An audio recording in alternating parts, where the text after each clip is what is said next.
সবাইকে ফাঁসাতে গিয়ে রাতুল কিন্তু এবার নিজেই ফেঁসে গেছে। কারণ রাতুল কিন্তু বুঝতে পারেনি যে সবাইকে সে ক্ষতি করতে গিয়ে এখন নিজের বড় ক্ষতি করে ফেলছে। ভিউয়ার্স, কথায় আছে না, অন্যের জন্য গর্ত করলে সে গর্তে নিজেই পড়তে হয়। তো রাতুল কিন্তু এবার নিজের গর্তে নিজেই পড়লো। সে অনিকের জন্য যে ফাঁদ সৃষ্টি করেছিল সেই ফাঁদে কিন্তু এবার নিজেই ফেঁসে যাচ্ছে। তো হ্যালো ভিওয়ার্স, আসসালামু আলাইকুম। সবাই কেমন আছেন? আশা করি সবাই ভালো আছেন। তো ভিওয়ার্স, ইতিমধ্যে আপনারা গরিব ঘরের রাজপুত্র নাটকের 25 নম্বর পর্বটি অবশ্যই দেখে ফেলেছেন। তো 26 নম্বর পর্বটি কবে আসবে তারই সকল আপডেট কিন্তু থাকছে এই ভিডিওর মাধ্যমে।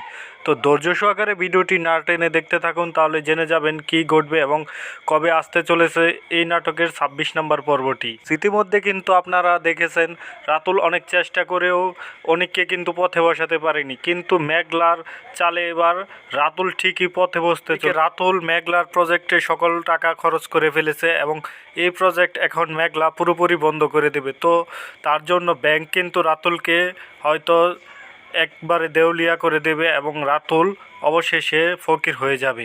আপনারা কি চান আবারও মেঘলা এবং অনিক একসাথে মিলে একটি সুন্দর সংসার করুক?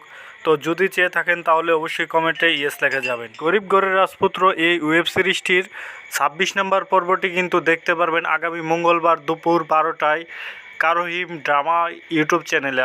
তো আশা করি বুঝতে পেরেছেন। তো বন্ধুরা, দেখা হচ্ছে আপনাদের সাথে পরবর্তী পর্বে। এই পর্যন্ত ভালো থাকবেন। আল্লাহ হাফেজ।